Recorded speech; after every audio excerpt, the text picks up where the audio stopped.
शाइना इनसे अभी आप जवाब दीजिए, क्योंकि जब वादे किए गए तब एकनाथ शिंदे मुख्यमंत्री थे और आज की स्थिति में वो वादे पूरे नहीं किए जा रहे। शाइना इनसे जल्दी से आपका जवाब। साहिल जी, क्योंकि आपने बैलगाड़ी की बात की, एक सब्सिडी है जहां फार्म इक्विपमेंट और मशीनरी को लेके 40% सब्सिडी है जनरल कैटेगरी के लिए, 50% है schedule caste schedule tribe farmers के लिए।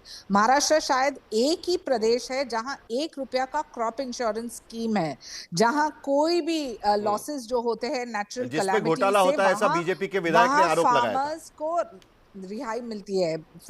आप देखिए ये स्टेट एग्रीकल्चर मैकेनाइजेशन स्कीम जो है, जहां मॉडर्न फार्म मशीनरी का इस्तेमाल किया जाता है, स्मॉल मार्जिनल फार्मर्स के ऊपर भाव साहब शाइना जी, उसका फायदा अंबादास पवार को नहीं मिल पाया, यही तो मेरा सवाल है। ये सारी योजनाएं तो है, लेकिन उसका फायदा तो इन लोगों को नहीं मिल पाया, यही तो मेरा सवाल है। दीजिए मेरी बात। प्रधानमंत्री धन कृषि योजना हो या प्रधानमंत्री किसान सम्मान निधि योजना, जहां 6,000 रुपया तो आपको डायरेक्ट ट्रांसफर से एक परिवार को मिलता है 3 इंस्टॉलमेंट्स में।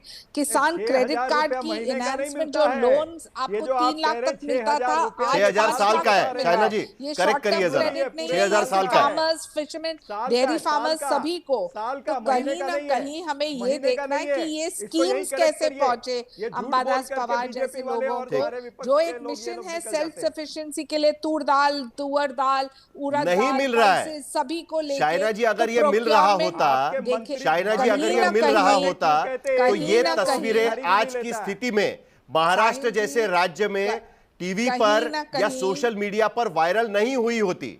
और दूसरा सवाल आपसे अभी भी यही है कि क्यों नहीं जो आपके मुख्यमंत्री ने घोषणा की थी कि हम किसानों का कर्जा माफ करेंगे, वो घोषणा अभी तक पूरी क्यों नहीं हो पाई है?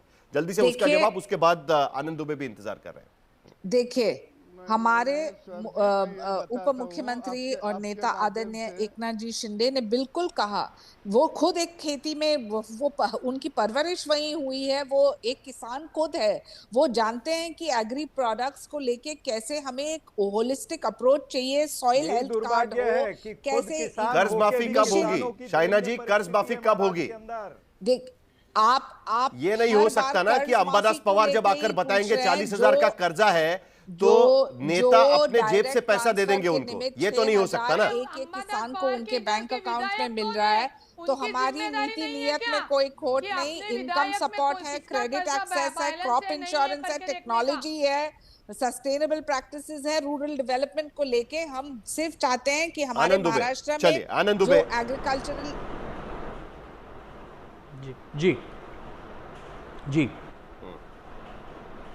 जी साहिल भाई जी बताएं। बोलिए। कर्ज माफी को लेकर सवाल उठाया जा रहा है, साहिल भाई पवार तक ये नहीं पहुंच पा रहा है। साहिल भाई एक समय था कि 60-65 साल पहले उस समय तत्कालीन भारत के यशस्वी प्रधानमंत्री लाल बहादुर शास्त्री जी ने नारा दिया था, जय जवान जय किसान। मतलब जैसे हमारी देश की सेना के जवान महत्वपूर्ण हैं, आन बान शान है, वैसे हमारे देश के किसान हमारे देश के आन बान शान है। लेकिन आज हमारे उसी देश के आन बान शान अंबादास जैसे लोगों को जिस स्थिति में हम देख रहे हैं, हृदय विदारक घटना है, मन व्यथित है। इसमें हम कोई राजनीति नहीं करना चाहते। अगर आज हमारे राज्य में 3 महीने में 767 किसान आत्महत्या करने को मजबूर है, मतलब रोज 8 किसान से ज्यादा व्यक्ति जीना नहीं चाह रहे हैं इस सरकार की वजह से, तो हम किससे सवाल पूछें? क्या हम विपक्ष से सवाल पूछें? चाहे राहुल गांधी जी हो, चाहे हमारे नेता उद्धव ठाकरे जी हो, तो वो यही तो सवाल पूछ रहे हैं कि कब तक हमारे किसानों का शोषण आप करेंगे? आप उन्हें एमएसपी नहीं देते, आप उनका कर्जा माफ नहीं करते। उद्धव ठाकरे साहब जब 2019 में मुख्यमंत्री बने थे, आपको याद होगा नागपुर के पहले सेशन में उन्होंने सबका कर्जा माफ करने का काम किया था। और आज की ये जो सरकार बैठी है, बबन राव लोनीकर जो पूर्व मंत्री है, वो नेता कहते हैं कि अरे आपको तो 6,000 रुपया हम साल का देते हैं, जूता चप्पल आपको देते हैं, आपकी बहू बेटियों को हम लाडली बहन कह के पैसे देते हैं, क्या करोगे? मतलब एक तरफ आप हमें पैसे नहीं देते, दूसरी तरफ आप हमारा उपहास उड़ाते हैं। अभी हमारी बहन कह रही थी कि एकनाथ शिंदे जी किसान है। वाह भाई वाह, हेलीकॉप्टर वाले किसान कहां है हमारे राज्य में, हमारे देश में, कि जो हेलीकॉप्टर से मुंबई से सातारा जाते हो? तो आप उपहास न उड़ाएं। आज हमारे किसान भाई बहनों के पास बैलगाड़ी नहीं है खेती करने के लिए ट्रैक्टर नहीं है उनके पास, और आप उपहास कर रहे हैं, आप उनको एक प्रकार से नीचा दिखाने का काम कर रहे हैं। ये गलत बात है। आपने वादे किए थे कि हम अपने किसान भाई बहनों की दोगुनी करेंगे आय। अरे दोगुनी तो छोड़िए, आप उन्हें आत्महत्या करने पर मजबूर कर दिया है। आज अगर अंबादास जैसे व्यक्ति सामने आए हैं तो ये बात पता चली है। ऐसे कितने अंबादास बात कहूं क्या आनंद दुबे जी, कोने कोने में दुखी है, आज सरकार महायुति की है, परेशान है। कल अगर कोई दूसरी सरकार होती ना तब भी यही तस्वीरें दिखती। आपकी सरकार तानाशाही है। आनंद दुबे, ये दुख है। जरा सबको शांत करिए, जरा सबको शांत करिए। आपने चलिए आनंद दुबे जरा शांत होइए, जरा थोड़ा शांत होइए। रूपाली पाटिल कहने की क्या कोशिश कर रही है कि वहां के विधायक कौन है? सही है ना रूपाली जी, आप यही सवाल उठा रही है ना, वहां के विधायक कौन है? वहां के विधायक हाँ वही, वहां के विधायक कांग्रेस के हैं, वहां के विधायक कांग्रेस के हैं, वहां के विधायक कांग्रेस के, मैं आपको बता रहा हूं, वहां के विधायक कांग्रेस के हैं। और एक जमाने में कांग्रेस के जो मुख्यमंत्री रह चुके हैं विलासराव देशमुख, उनका वो इलाका है। अरे सरकार में आप है, खजाना आपके पास है, सरकारी खजाना आपके पास है, अजीत दादा पवार के पास है। हमारी लाडली बहनों का, हमारे किसानों का बार बार अपमान करेंगे और हम सहेंगे, तो ऐसा नहीं होगा। साहब ने ये योजना दी हुई है, वो योजना हर शेतकरी के यहाँ जाने चाहिए। दुबे जी, अरे कोई एहसान किया है क्या? पंत प्रधान ने कोई योजना देके हम पर एहसान किया है क्या? वो देख रहे, हमें बंदी बना लिया है क्या? हम गुलाम है क्या देश के किसान पंत प्रधान के, बीजेपी के? क्या है, आपका काम नहीं है पंत प्रधान योजना उन फार्मर के यहाँ पे घर पे जानी चाहिए करके? क्यों नहीं मिली? अरे ये एक अंबादास जी की बात नहीं है, ये महाराष्ट्र में आपके विधायक सबसे ज्यादा है, 2/3 बहुमत है। अगर वोट हो गई हो और आप हमें ज्ञान बांट रही हो गई हो, आप छोड़िए कुर्सी। जरा मुझे ये दिखाना है कि स्वामीनाथन आयोग जिनकी घोषणाएं योजनाएं लाई गई थी, उन्होंने कुछ बताया था कि किसानों की आमदनी कैसे बढ़ाई जा सकती है, वो कोई लागू नहीं करना चाहता। स्वामीनाथन आयोग का रिपोर्ट आ चुका है, सालों से वो पड़ा हुआ है, कोई उसको लागू नहीं करना चाहता जी। और अंबादास पवार की पत्नी से हमने जब पूछा, क्योंकि उनके पास तो सोयाबीन उगता है, वो तो कैश क्रॉप है, उसको तो कुछ पैसा मिलना चाहिए, लेकिन वो कह रहे हैं कि जितनी आमदनी में हम खर्चा करते हैं उतने पैसे हमको नहीं मिल पाते। ये उनकी खुद की स्टेटमेंट है, हम अपने मन से कुछ नहीं बता रहे हैं। तो वो स्वामीनाथन आयोग ने क्या कहा था, क्या उनकी रिपोर्ट थी, जरा वो एक बार दिखा देते हैं और उसके बाद मुझे चौधरी पुष्पेंद्र सिंह के पास जाना है, क्योंकि वो रिपोर्ट कोई लागू नहीं करना चाहता, किसी की भी सरकार हो। विपक्ष में जाने के बाद सब लोग मांग करना शुरू कर देते हैं। क्या उस रिपोर्ट पे कहा गया था? उन्होंने कहा था C2+50% का फॉर्मूला दिया था स्वामीनाथन आयोग ने। उनका यह कहना था कि खेती में नगद लागत जितनी होती है वो, उसके बाद पारिवारिक मजदूरी, क्योंकि आमतौर पर जो सीमांत किसान है वो अपने घर के लोग ही उसमें काम करते हैं, बाहर से मजदूर नहीं ला सकते। जमीन का किराया, ब्याज, अन्य लागतें, वो सारी पकड़ के उसमें 50% मुताबिक एमएसपी निर्धारित होनी चाहिए, जिसके मुताबिक हमने देखा कि 22 फसलों पर केंद्र सरकार के तरफ से एमएसपी लागू कर दी गई, लेकिन उसके बावजूद मामला हल नहीं हो रहा है। तो चौधरी पुष्पेंद्र सिंह जी, ये प्रेसिडेंट है किसान शक्ति संघ के, ऐसा क्यों होता है कि इतने साल के बाद भी भारत में 50 साल से खेती कर रहा है किसान? देखिए साहिल भाई, मुख्य समस्या हमारे देश की यह है कि किसान को सही कीमत कोई भी सरकार इंश्योर नहीं करा पा रही। जो स्वामीनाथन आयोग की C2+50% की मांग थी, इसी विषय पर जो है लगातार किसान आंदोलन करता रहा। पिछली सरकार के दौरान यानी यूपीए के दौरान ये रिपोर्ट आ गई थी, लेकिन उन्होंने भी इसको लागू नहीं किया, और बाद में जो सरकार एनडीए की 10 साल से चल रही है, उन्होंने भी इसको लागू नहीं किया। इस बारे में आंदोलन भी जब हुआ था तो कृषि कानूनों के अलावा ये भी एक बहुत बड़ी मांग थी कि भाई C2+50% के अनुसार आप एमएसपी 23 फसलों की जो डिक्लेयर करते हैं उसको करें, लेकिन सरकार ने नहीं माना। पंजाब हरियाणा के बॉर्डर पे भी किसान एक साल बैठ करके चले गए, उनको भी मार पीट के भगा दिया। हम लोगों ने भी लगातार इन आंदोलनों में हिस्सा लिया।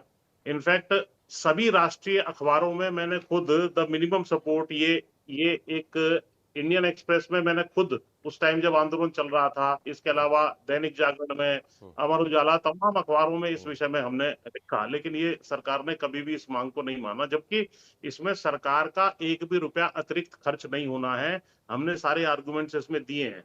और हमने बताया है कि जो मिनिमम सपोर्ट है वो आप प्राइवेट जो लोग खरीदते हैं वो उस रेट से नीचे ना खरीदें जिस रेट को आपने एमएसपी के रूप में घोषित किया है। हम ये नहीं कह रहे सारा माल जो है सरकार खरीदे जैसा कि प्रचारित किया जाता है। तो सरकार जो गेहूं चावल मुख्य रूप से खरीदती है या गन्ना चला जाता है एमएसपी के ऊपर, उसके अलावा बाकी सारी फसलें जो है बाजार भाव के अनुसार जो है वो पिटती फिरती हैं। हर सीजन में कोई ना कोई फसल की हालत खराब रहती है। इस सारी चीज को लेते हुए 8-10 पॉइंट्स हैं, मैं जल्दी जल्दी बता देता हूं जिसको इनको करना चाहिए। मैंने जो है फाइनेंस मिनिस्टर को भी बजट से पहले भी कई बार लिख लिया, लेकिन ये नहीं करते हैं। तो पहला मुद्दा तो ये C2 प्लस 50% एमएसपी दिया जाए। दूसरा, दूध भी जो है लगभग 6-7 लाख करोड़ रुपए का के मूल्य का बनता है और अच्छा खासा जो है उसका शेयर एग्रीकल्चर में है। ये अमूल के रेट पर, क्योंकि अमूल के रेट पे जो खरीदता है उस बेचते अमूल के रेट पे हैं सारे के सारे, लेकिन खरीदते नहीं है अमूल के रेट पर किसान से। अमूल का रेट लागू किया जाए। पीएम किसान के लिए हमने बार बार कहा है कि 6,000 रुपए आपने 2018 में स्कीम लागू करी थी तब दिए थे, तो अब उसका मूल्य बहुत जो है कम रह गया है, उसको कम से कम 12,000 रुपए कर दो। केसीसी में हमने कहा है कि ये 3-4 लाख रुपए जो आप देते हैं उसको 10 लाख रुपए तक का ब्याज और स्ट्रेट जो है 4% के उसके ऊपर आप ब्याज पर दीजिए। किसानों को 60 साल से ऊपर 3,000 रुपए की पेंशन की हमने बार बार मांग की है। फसल बीमा में इन्होंने किसान plus state government plus central government तीनों को रखा हुआ है कि आप इतने इतने परसेंटेज दे दीजिए प्रीमियम, उसमें से कोई भी एक पार्ट ना दे, स्टेट गवर्नमेंट ना दे, सेंट्रल गवर्नमेंट ना दे, किसान ना दे, तो उसको उसका जो है लाभ नहीं मिलता है। तो इसके लिए हमने कहा है स्टेट गवर्नमेंट सेंट्रल गवर्नमेंट इसको ले ले, क्योंकि वो 1.5 से 5% के बीच में बहुत बड़ा हिस्सा वैसे भी किसान के हिस्से में नहीं आता, लेकिन उसके कारण से सारा किसान का जो है मुआवजा नहीं मिलता है। इसी तरह सरकार महंगाई को कंट्रोल करने के लिए बार बार एक्सपोर्ट इंपोर्ट पर जो है बार बार बैन लगाती है, कभी खोल देती है। जैसे महाराष्ट्र में प्याज के विषय में, चुनाव के पहले ये सारे मुद्दे बराबर उठ जाते हैं और चुनाव के पहले जब ये मुद्दे उठते हैं तब एक्सपोर्ट बैन बंद भी कर दिया जाता है। तुरंत चुनाव के बाद दोबारा एक्सपोर्ट बैन लग जाता है। हाँ, तो हमारा अगर माल बाहर बिक रहा है महंगा तब कोई नहीं परवाह करेगा, यहाँ पर हम फेंकने के लिए मजबूर होंगे तब कोई दिक्कत नहीं है। सदाभाऊ, खुद आपको याद होगा ये सारी चीजें आप भी कहा करते थे। एक जमाना था जब आप भी यही सारी चीजें कहा करते थे, आप शेतकरी संगठन में थे तब, आपको याद होगा। जो अभी पुष्पेंद्र सिंह जी कह रहे हैं एग्जैक्टली वही सारी चीजें आप भी कहा करते थे, यही मांगे आप भी रखा करते थे। नहीं सर, 2 मुद्दे और हैं, उनको और उठा देता हूं सर। आपको पता है अंबादास पवार की पत्नी ने क्या कहा? अंबादास पवार की पत्नी ने कहा कि मैं खाद की एक बोरी लेकर हम आते हैं तो 3,000 रुपया खर्चा होता है हमारा, और जब हम लोग सोयाबीन बेचते हैं 1 क्विंटल के लिए 4,000 रुपए मिलते हैं। कहां से बैल लेके आएंगे? अब सवाल तो वही पूछ रही है, उसका ही जवाब आप उनको ही दे दीजिएगा। मेरा सवाल छोड़ दीजिए। एक मुद्दा और रह गया, मैं इसको एक दो मुद्दे और रख देता हूं, उसके बाद जवाब एग्रीटेक जो प्रधानमंत्री हमेशा बोल रहे हैं अच्छे प्रोडक्टिविटी के लिए, होलिस्टिक डेवलपमेंट के लिए, और पुष्पेंद्र सिंह जैसे किसान इतने विस्तार से बात बता रहे हैं, लेकिन वो सरकार में बैठे लोगों को समझ में नहीं आएगा, किसानों की व्यथा समझ में नहीं आएगी। केवल अपनी बात कहनी और बच के निकलना है डिबेट से, इसीलिए आपको जवाब दे दी गई है। 3 मुद्दे और एक मिनट आनंद दुबे जी, 1 मिनट, जरा पुष्पेंद्र सिंह जी कुछ कहना चाह रहे हैं, जल्दी से आपकी बात खत्म करिए पुष्पेंद्र जी। बस आपकी बात खत्म कर रहा हूँ। एग्रीकल्चर बजट जो है 1 करोड़ 45 लाख का था, जो 50 लाख करोड़ का सारा देश का बजट है, उसके अनुसार 3% भी नहीं बन रहा है। किसानों के लोन माफी नहीं होती है, जबकि धन्ना सेठों की 10 साल में 16-17 लाख करोड़ की माफी हो गई है, और एग्रीकल्चर रिसर्च पर हमारा बजट बहुत कम है। ये 10 मुद्दे अगर ये मान लें तो इनका कोई बहुत ज्यादा बजट खर्च नहीं होगा, लेकिन किसानों का उद्धार हो सकता है। जी ठीक है, चलिए सदाभाऊ खोज जल्दी से आपका जवाब। वापस आवश्यकता है साहिल भाई। दुबे जी 1 मिनट, जरा अभी सरकार से जवाब ले लेते हैं। सदाभाऊ खोज जरा जल्दी से आपका जवाब, बाकी लोग जरा शांत रहिए प्लीज। सदाभाऊ खोज। नहीं, मैं सरजे ये बताता हूं कि किसानों का कांग्रेस कालखंड में 5 लाख किसानों ने खुदकुशी की थी, तो वो अच्छी बात नहीं है, लेकिन मैं ये बात आपके माध्यम से कहता हूं कि एक्सपोर्ट इंपोर्ट का नीति जो हमारी रहती है वो कम से कम 5 साल का होना चाहिए। हमारे मन में आए तो हम एक्सपोर्ट करते हैं, हमारे मन में आए तो इंपोर्ट मांग उठा रहे हैं कि बता रहे हैं? बंद करते हैं बाहर जाने। नहीं नहीं, ये मैं बताता हूँ कि जैसा 370 कलम हटाया, ऐसा किसानों के विरोध की नीतियां सब हटाना चाहिए। महंगाई कितनी भी बढ़नी चाहिए, चलिए। लेकिन किसानों को पैसा एक मिलना लाइन में जवाब ये चाहिए मैं मुझे हर किसी से। मानने वाला नेता एक हूं। लाइन में जवाब और चाहिए। किसान- अंबादास और पवार जैसे किसानों की कर्जा हालत ही कैसे पूरा सुधरेगी? माफ होना सदाभाऊ चाहिए। खोत, एक लाइन में आपसे जवाब, एक लाइन में आपसे जवाब। अंबादास पवार जैसे किसानों की हालत कैसे सुधरेगी? एक लाइन में जवाब चाहिए। नहीं, एक है कि 20% किसान खेती में अटका है, उसका हालत अच्छा होना है तो लोगों ने यह समझना चाहिए कि सप्रा महंगी जी। चीज किसानों के खेत में जो तैयार स्वामीनाथन होते, आयोग- निर्माण होते हैं, ये स्वामीनाथन खरीदी आयोग करने लागू के लिए होना चाहिए, आपकी उनका सरकार ने मन भी नहीं नीचा किया होना था। चाहिए। क्या उससे हालत सुधरेगी? सप्रा जी जल्दी से। और किसानों का जो अनाज है, स्वामीनाथन आयोग वो का किसानों स्वामीनाथन अनाज- आयोग का C2 प्लस 50% लागू होना चाहिए। ये नरेंद्र मोदी जी का वादा था, ये पूरा होना चाहिए। और दूसरी बात ये कि जिस तरह यही से बात है। शक्तिपीठ हाईवे पुष्पेंद्र जो सिंह ये यही कहने की कोशिश कर रहे 84,000 करोड़ का थे प्रोजेक्ट कि ला जब रहे हैं, स्वामीनाथन वहां पर किसानों आयोग की जमीन के जाएगी। रिकमेंडेशन वहां पर आए थे, किसान- तब की यूपीए सरकार ने उसको लागू नहीं किया था और आज भी सरकार उसको लागू करने को तैयार नहीं है। वो फॉर्मूला एक्सेप्ट करने को तैयार नहीं है क्योंकि उनकी ट्रेजरी पर उसका कहीं ना कहीं बोझ आ सकता है। लेकिन दूसरी तरफ किसानों की आय आज की स्थिति में भी 10,218 रुपया प्रति महीना अटक चुकी है किसानों के लिए, और अभी भी 51% किसानों के सर पर कर्जे का बोझ है। और ऐसी स्थिति में अंबादास पवार जैसे किसानों के सामने कोई चारा नहीं रहता कि वो खुद ही अपने खेत में हल जोते, और उसके अलावा उनके पास कोई चारा नहीं। जब तक ये तस्वीरें आती रहेगी तब तक हमारे सवाल उठते रहेंगे।